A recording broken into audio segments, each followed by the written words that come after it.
음식물 쓰레기 처리 기업 매입에 사회적 합의가 필요하다.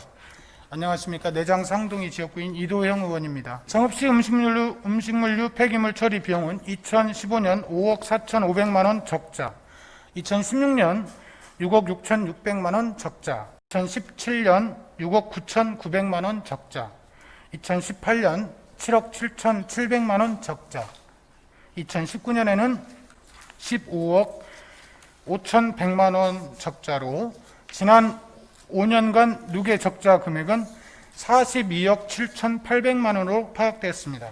처리 비용 인상이 첫 번째 원인이지만 그동안 가정용이나 업소용 처리 비용을 수년째 동결하고 있는 것도 이유가 되겠습니다. 정읍자원안에서는 매년 최저임금의 인상, 물가 인상 등 경영의 어려움을 호소하면서 수지 분방과 처리 비용을 인상해달라고 요구하였고, 정읍시에서는 해마다 조금씩 인상해 주다가 2019년에 다소 높은 인상률을 적용하여 비용을 지급하고 있습니다.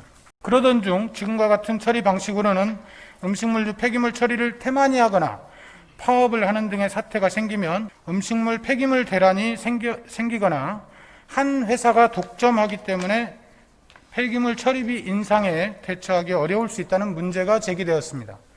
이후 정읍자원화 주식회사를 인수하여 정읍시가 직접 운영하거나 제3의 단체 등의 민간 위탁하는 것에 대한 타당성 조사와 인수 비용에 대한 연구를 실시하였습니다. 정읍시의회에서는 2019년 공유재산 취득 심의와 2020년 본예산 심사 과정에서 매입 비용을 둘러싸고 그 금액 산정 과정과 타당성에 대한 문제 제기가 있었고 20억 원을 삭감하여 45억 원이라는 금액을 승인하였습니다. 회계법인 예원으로부터 기업 인수 적정 금액에 대한 보고서가 제출되었습니다. 68억 4천만 원이 적정하다는 것입니다.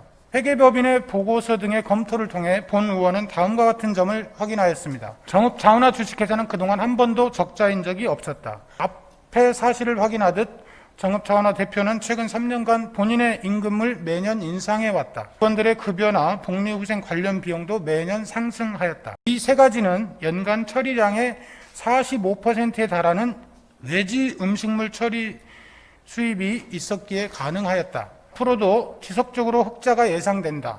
왜냐하면 음식물 폐기물은 계속 발생할 것이며 그 비용을 정읍시에서 지급하기 때문이다. 그동안 정읍자원화는 음식물 폐기물 수집 운반 및 처리 비용을 불만으로 태업이나 파업 같은 노동쟁의가 한 번도 없었다. 그동안 정읍시 환경부서는 정읍자원화에 대한 적정 처리 비용을 지급하지 않았다.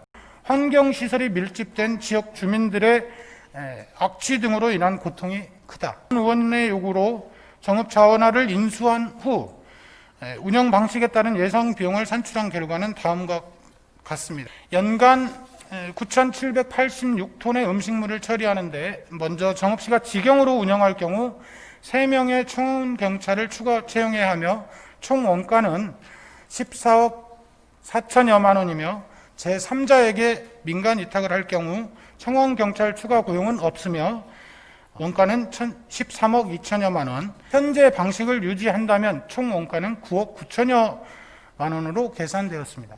다만 이 계산에서는 현 시스템은 민간기업인 정읍자원화의 현재 인건비를 기준으로 했으며 정읍시 관내 음식물 쓰레기 발생분만 처리할 경우로 계산되었습니다.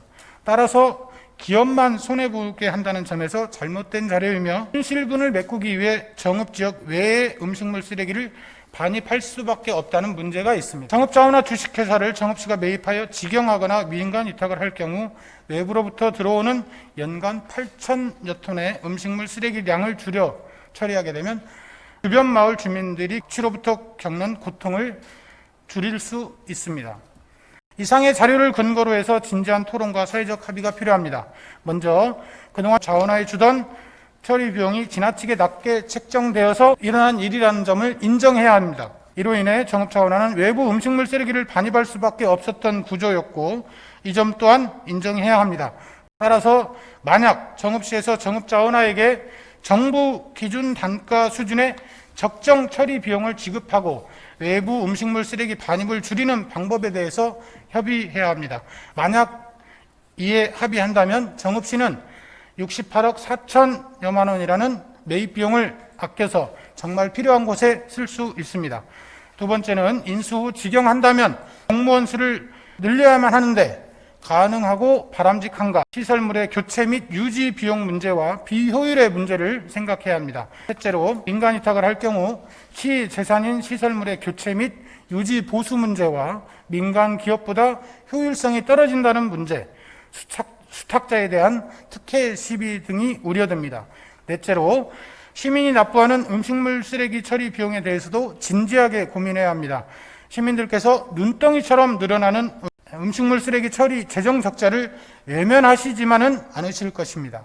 시민들에게 음식물 처리와 관련된 정확한 정보와 자료를 제공하고 시민 공청회나 여론조사를 통해 시민의 뜻에 따라야 합니다. 시간이 부족하다면 시민소통위원회를 통해서라도 중론을 모아야 합니다.